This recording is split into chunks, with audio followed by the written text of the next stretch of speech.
Something different idli cooker. Regular ನೀವು ಎಲ್ಲ ಕಡೆ ನೋಡ್ತೀರಾ. ಇವಾಗ ನೋಡಿ, ವಾರಕ್ಕೆ ಇಡ್ಲಿ ಮೋಸ್ಟ್ಲಿ ಮನೇಲಿ 1 ಅಥವಾ 2 ದಿನ ಮಾಡ್ತಾರೆ. ಬೇರೆ ದಿನ ನಿಮ್ಗೆ ಇಡ್ಲಿ ಕುಕ್ಕರಲ್ಲಿ ಕುಕ್ಕರ್ ವೇಸ್ಟ್ ಆಗುತ್ತೆ. But this is different. ಇದು ನಿಮಗೆ ಬೇಡ ಅಂದ್ರೆ ಪಾತ್ರೆ ತರ ಯೂಸ್ ಮಾಡ್ಬೋದು, ರೈಟ್? ಓಕೆ.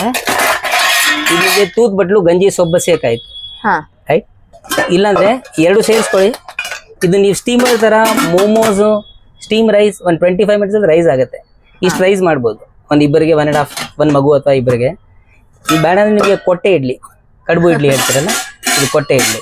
ಓಕೆ, ಅದಕ್ಕೂ ಡಿಫ್ರೆಂಟ್ ಶೇಪ್ಸ್ ಎಲ್ಲ ಇದೆ. ಇದು ನಿಮಗೆ ತಟ್ಟೆ ಇಡ್ಲಿ. ಸೆಕೆಂಡ್, ಇದು ನಿಮಗೆ ರೌಂಡ್ ಇಡ್ಲಿ. ಎಷ್ಟು ಬಂತು? 3 ಐಟಮ್ ಬಂತು ನೋಡಿ. ಒಂದು ದೊಡ್ಡ ಸ್ಪೆಷಾಲಿಟಿ ಏನು ಗೊತ್ತಾ, ಒಂದು ಇಡ್ಲಿ ಅಂಡ್ಕೊಳ್ಳಲ್ಲ, 8 ಚೆನ್ನಾಗಿ ಕೊಟ್ಟಿದೆ. ಇನ್ನೊಂದು ಏನು ಗೊತ್ತಾ, ನೀವು ರೆಗ್ಯುಲರ್ ಇಡ್ಲಿ ಸ್ಟ್ಯಾಂಡ್ ತಗೊಂತೀರಲ್ಲ, ಇವಾಗ ನೋಡಿ ಈ ಇಡ್ಲಿ ಡೀಪ್ ನೋಡಿ, ಇಡ್ಲಿ ಡೀಪ್ ನೋಡಿ, ಡೀಪ್ ಎಷ್ಟು ಚೆನ್ನಾಗೈತೆ. ಡೀಪ್ ರೆಗ್ಯುಲರ್ ಆಗಿ ಈ ತರ ಬರುತ್ತೆ, ಇದೆಲ್ಲ ಸ್ಪೆಷಲ್ ಇರೋದು. ಇದು 3 ಆಯ್ತಾ? ಇದು ಬೇಡ ಅಂದ್ರೆ ನೋಡಿ, ಇದು square idli and triangle idli. 5 square 4 triangle deep ನೋಡಿ. ಇದೊಂದಾಯ್ತು, ಇದು 5, ಇದು 10, ಇದು 15 idli at a time, plus ಅದು 9. ಮೇನ್ ಪ್ಲಸ್ ಪಾಯಿಂಟ್ ಅಂದ್ರೆ ವಾಟರ್ ಇಡ್ಲಿ 2 ಬೇರೆ ಬೇರೆ ಜಾಗ. ವಾಟರ್ ಇಡ್ಲಿ ಒಳಗೆ ಹೋಗಲ್ಲ, both are different. So no problem of water going inside idli. ಅದನ್ನ ನಿಮ್ಗೊಂದು ದೊಡ್ಡ ಪ್ಲಸ್ ಪಾಯಿಂಟ್, ರೈಟ್?